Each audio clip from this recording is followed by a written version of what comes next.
Hey gang, I'm back. Finally, I'm back. I apologize to those of you who have missed me. I've actually received some messages from people who are concerned about me, and um, also say that they missed me and they missed my videos, and that means a lot to me. And I had planned to return, and so now I'm returning. I've had since my last video, I've had a lot of things going on in my life, pretty much good stuff. There's been some concerns that for my health that I had to take care of, but I did. Okay, so if anyone's worried about my health, don't. I have a completely clean bill of health. My colonoscopy results say I'm a perfect asshole. My EKG and heart monitor, 3 weeks of heart monitoring came back with no AFib, and everything's fine.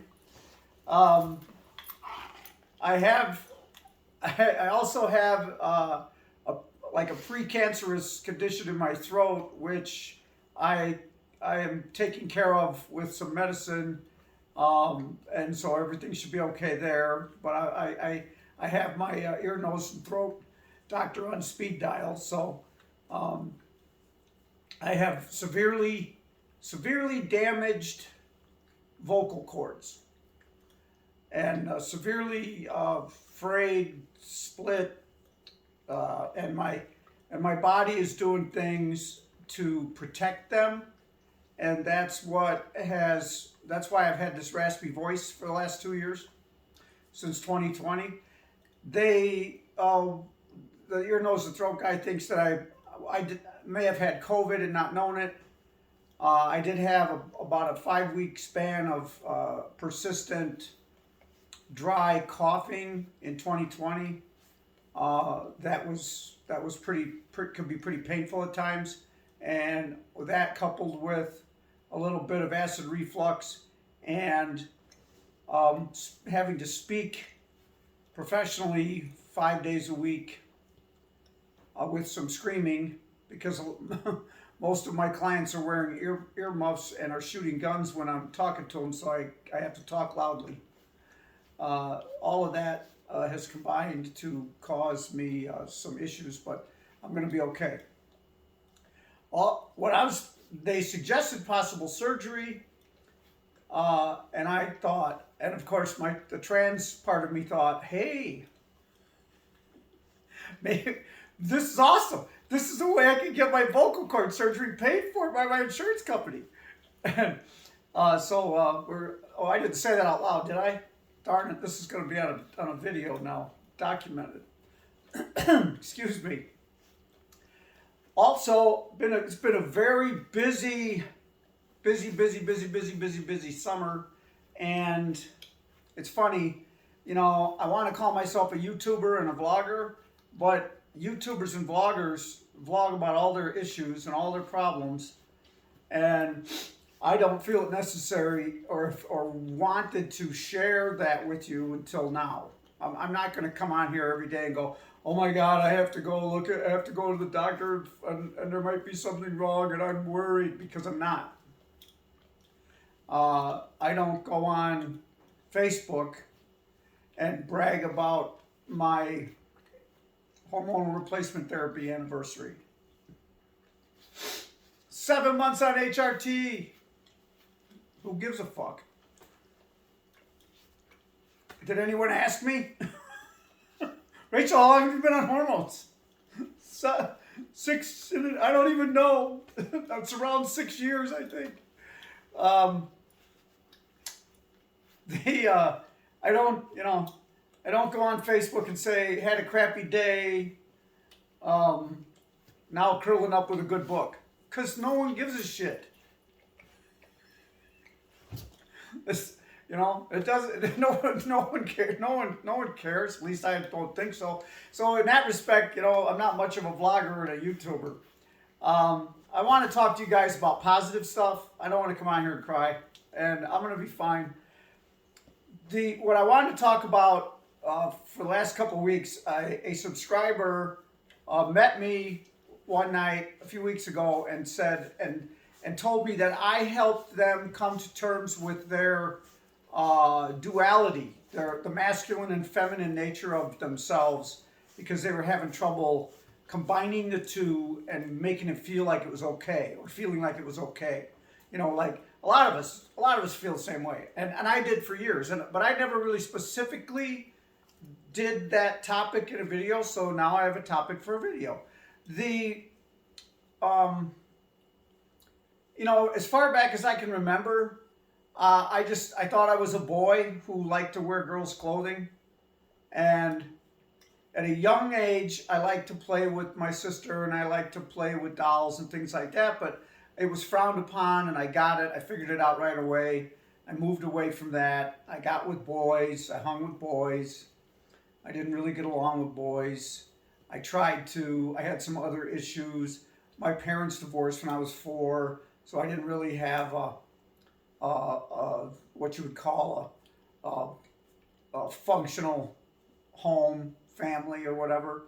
My mother worked, and she busted her ass to take care of us, and she loved us all very much, and so I did learn how to love from her. The issues began, of course, when I reached puberty, and I started looking at myself funny and starting to realize that I wasn't like other people. And I had boy friends, and I hung around with them, and I played sports, and it was always kind of like an act, like I got to do this. People are counting on me. I got to do this. I got to show up. I got to do this. And I was never, you know, I didn't become an expert. You know, it was really funny because when I was a freshman in high school, all the hockey players were depressed because they were going to lose their goalie for the high school hockey team. And some of them were friends of mine, and they said, you know, if you put on a pair of hockey skates and you skated with us every day all summer long, next fall you could probably try out for the goalie position. And I said, I've never played goalie before in my life. Now I'm 13 years old, 14 years old, and you want me 15 years old, and you want me to play goalie for the high school hockey team, starting goalie? But we don't have a goalie. Unless somebody moves here over the summer that plays goalie, we're not gonna have a goalie. Okay, all right, I'll try it. So I learned how to skate. I learned how to skate backwards, which is what goalies do most. Come the fall tryouts for the hockey team, we had a new coach, and the new coach was a very good coach, and he played for the farm team for the he played AAA or whatever you call it, hockey, for a National League hockey team, but he just didn't make it. So, you know, those who can do, those who can't teach, I guess. So we hired him as a gym teacher and hockey coach, our high school did. And one of his requirements to make the team was that you run a mile in like 5 minutes. You had to at least run a mile in 5 minutes. Well, I ran a mile in 5 minutes. And another kid who was a much better goalie than me, who had decided to throw his hat in the ring, couldn't run a mile in 5 minutes. So he didn't get to be on the team until he could run the mile in 5 minutes. And of course, he tried out. It was funny because he would go and he would run his mile with the coach privately. And all of a sudden, one day, just before hockey season starts, he made it. He got his 5 minute mile in. And, you know, so we all laugh about that. Yeah, okay, that's fine. Because the coach wanted to see if I could play goalie. And when the coach saw that he could use a better goalie than me, I think that's when that guy suddenly ran the mile in 5 minutes. But whatever. That was good because we won. We won a lot of games. And every once in a while, I got to play. And so I participated and I did my thing, but I wasn't very good. The highlight of my hockey career was after high school when we had an alumni game, and I think I was like 19, no, I was like 20 or 21. And I suited up and I went to play goalie. And it was so funny because the score ended up being like 13-12, and I think we won. But the coach, who had become rusty coaching high school hockey players for 6 or 7 years and not playing in the big leagues anymore, came down on me one-on-one or one-on-none, and I stopped him. So that was the highlight of my hockey career. I went on to try to kill myself with drugs and alcohol after that because I couldn't handle my duality. And when I sobered up and decided I didn't want to die and got some help, I had to start dealing with my duality, my polarity. I found a bunch of words that mean the same thing. My dichotomy. I became a very kind of what you'd call macho guy. I went on big game hunts, and now I don't want to get into how hunting is so terrible. I went on big game hunts and I killed animals. I was successful. I became quite adept at whitetail deer hunting with a bow and arrow. I killed a mountain lion with a bow and arrow, of course. I think I killed a bear with a bow and arrow.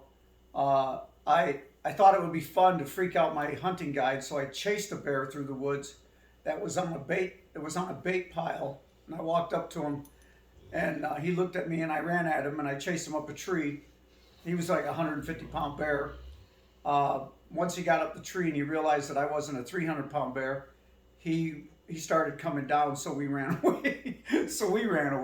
A lot of crazy, stupid shit like that. And all the time going, how can I really be a girl? How can I be trans when I'm such a boy?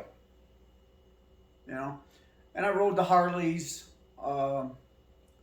continued to hunt, and that became a thing for me. It was such a cool thing with all the other guys when I bagged the big trophy whitetail deer, because I could brag, and be macho. And you don't have to say nothing. You don't have to say nothing.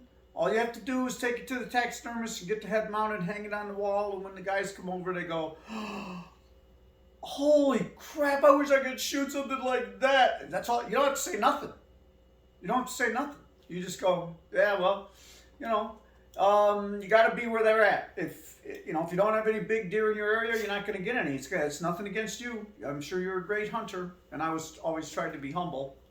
But I made sure when I got my deer back from the taxidermist every fall, I had the boys over to look at it.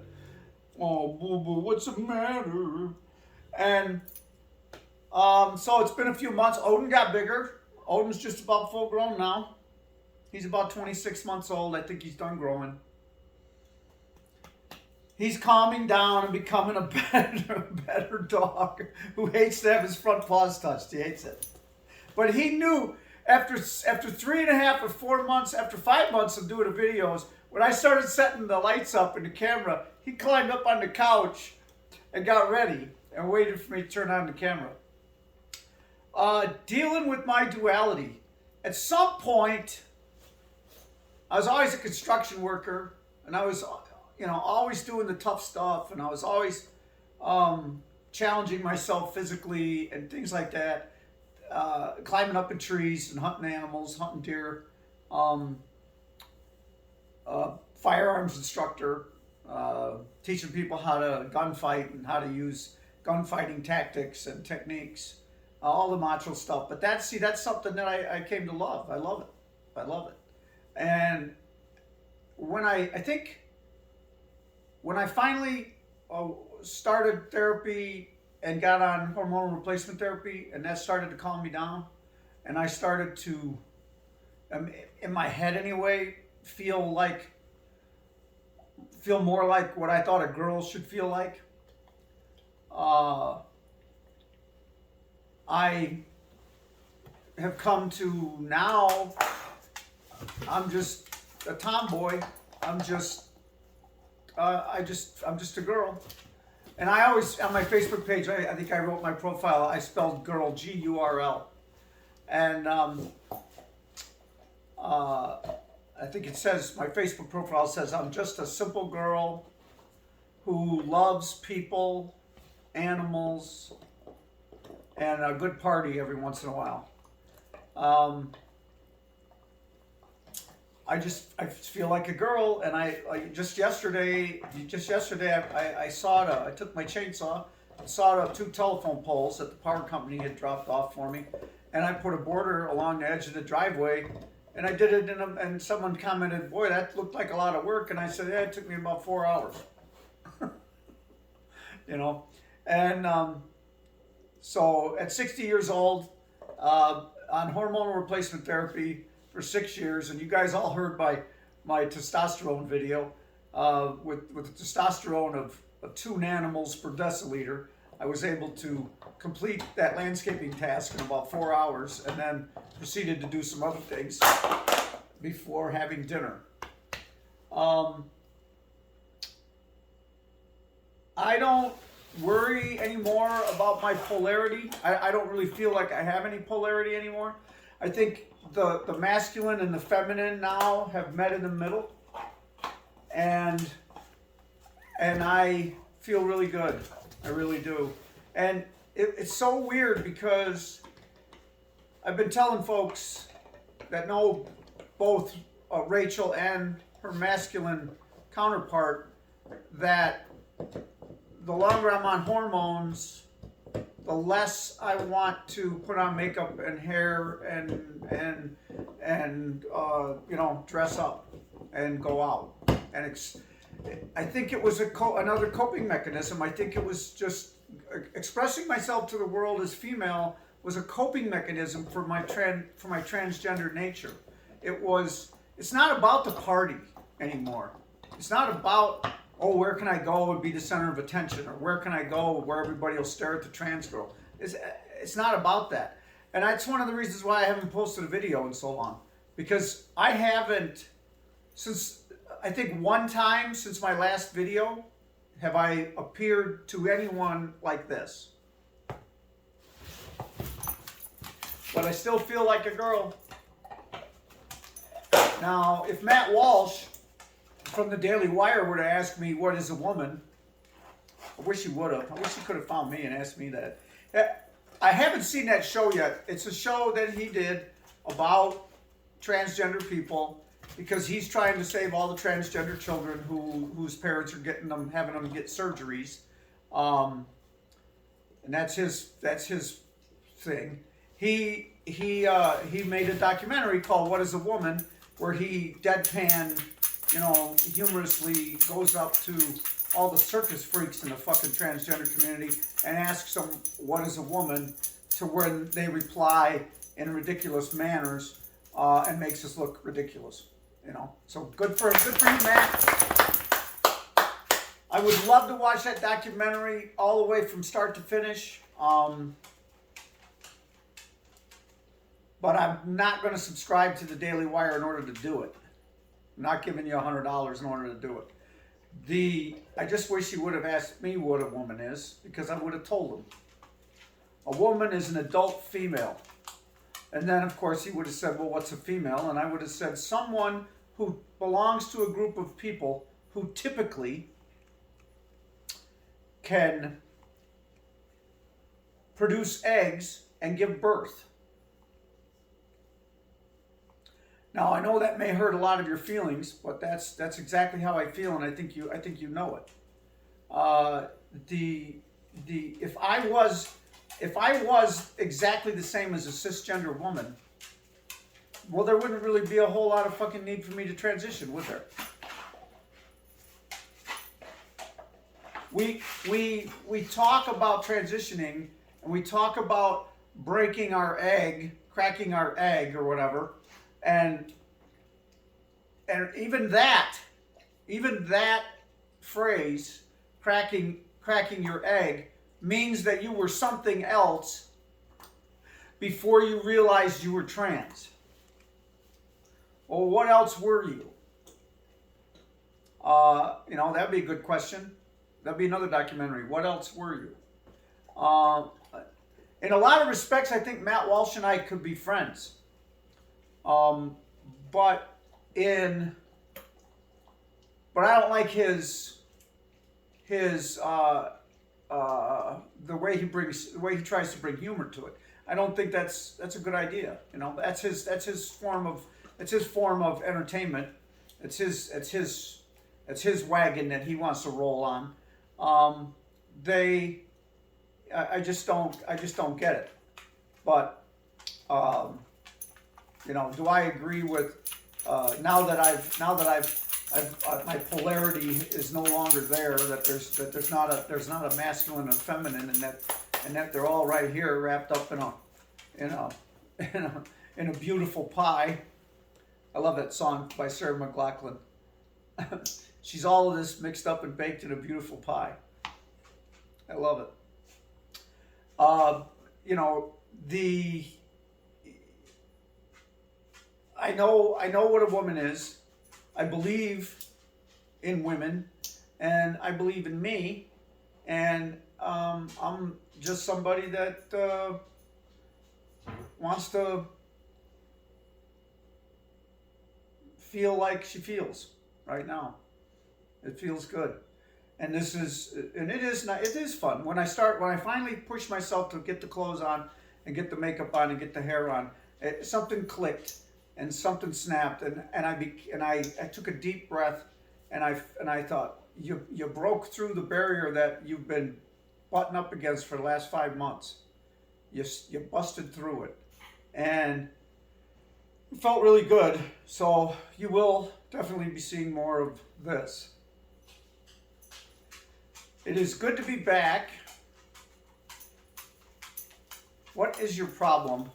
It is really good to be back. And I've noticed that my subscriber numbers have climbed in the interim, that I haven't even been making videos. And so I appreciate that.